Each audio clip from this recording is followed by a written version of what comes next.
Hi there, today I'm going to show you this amazing, tasty little morsel that you can make for your friends and family at Christmas time as they come around.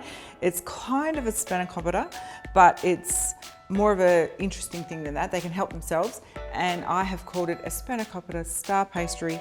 And here we go, let's make the filling. So the first thing we're going to do is throw in some Parmesan into our thermo, also a couple of cloves of garlic, and then we're going to mill that up together. That's only going to take 10 seconds, it's very loud.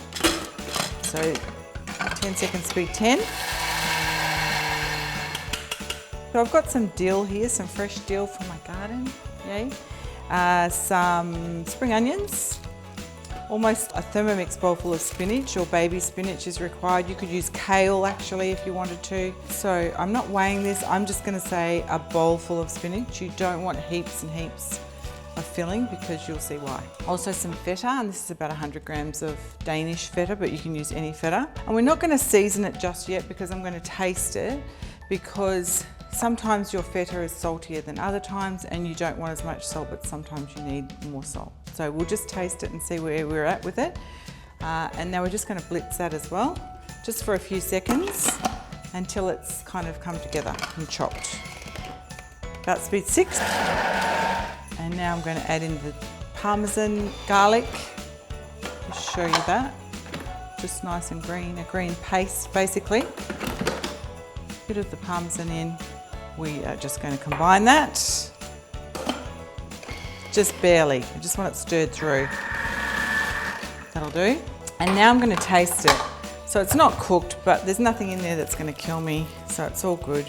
But I don't want to salt it too much. If it's too salty, it's kind of not pleasant. So, and if I get green on my teeth, you'll have to forgive me. Not bad. I am going to put a little bit of salt in. I use pink salt flakes. This is from Murray River.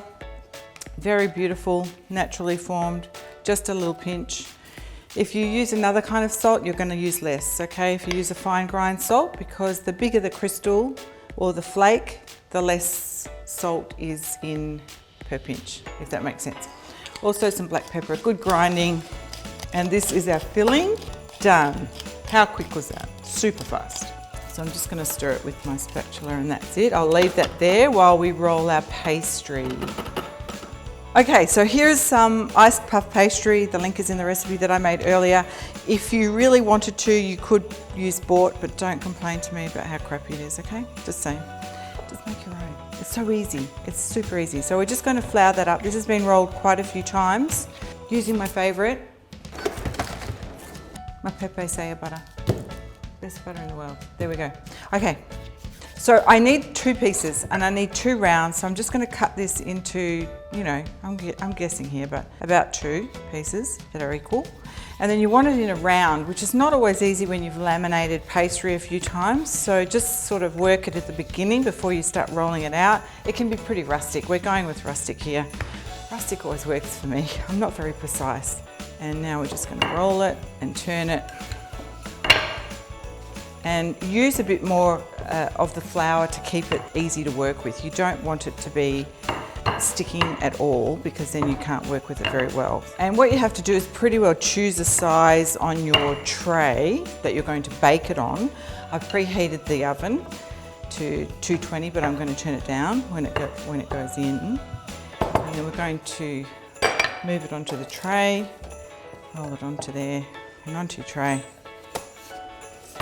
And kind of stretch it a little bit if you need to fit the tray. Now we've got to do that again, and we'll just go around again till it's a round piece. How beautiful is that pastry, guys? Very gorgeous. And it does help to have a silicone mat. I am touting these, I sell them, and you should have one. Just saying, it's just so much easier than doing it on your bench. Again, try and get it back into a round. It's obviously not going to be precisely the same shape as the first one, and I can actually see the butter in this pastry, the little pieces of butter, which is stunning. So now what I'm going to do is put the filling onto this base here, and we need to spread it all the way to the edges. It smells incredible actually, guys. We're just going to spread that right across the pastry equally or evenly, and you kind of need it to go literally to the edges because otherwise it won't look as good. Now we're going to put this on top. I think it's going to have to stretch a little bit. like a pizza dough. Okay, and then just fill it to get it to the edges so that it stretches across to be, you know, kind of equal on top of that first piece of pastry and on top of the filling. It doesn't matter if you get a bit of green there because we're going to do something quite fun in a minute. So now, because you can't cut on the bread mat, we're just going to move that out of the way. And you need a flat surface for cutting, so that's why it's a good idea to have it on a piece of paper. I'm going to egg wash it first and then we're going to do the fun part, okay? So an egg wash is literally just a beaten egg with a fork, and this will just make it nice and toasty and shiny when it's baked. So just be quite generous with that. Just put it to one side when you've done the top part. This is so easy and so impressive. Everyone's going to say, how did you do that? And you send them to Tanina.com. Okay, so now we get a glass or something with a, you know, a round thing. Just make a little circle just so that you can see that yourself, and that is the centre of your star pastry. And then you're going to cut lines. Just cut as equal sized pieces as you can. You don't have to get a tape measure out, but it wouldn't hurt.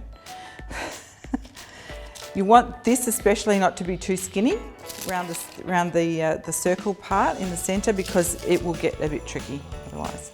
Just use your eye, it's okay. It doesn't have to be exact. It will actually be quite forgiving because it is puff pastry.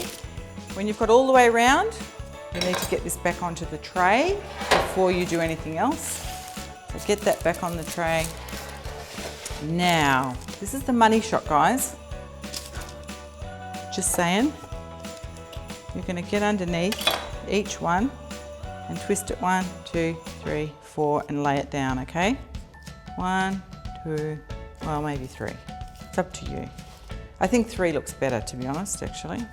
1, 2, 3, and kind of plant it at the end so that it's flat, because otherwise you won't get that nice twisty look. And you've got to do that all the way around. There we have our little star pastry. We're going to finish off with a little bit more egg wash just on the parts that were underneath. Another bit on the star. And this is going in the oven until it's done. So we're turning the temperature down from 200. We're preheating it to 220 and then turning it down to 200 just to give it a real good burst at the beginning, because we want that real puff to happen with the pastry. Ready to go?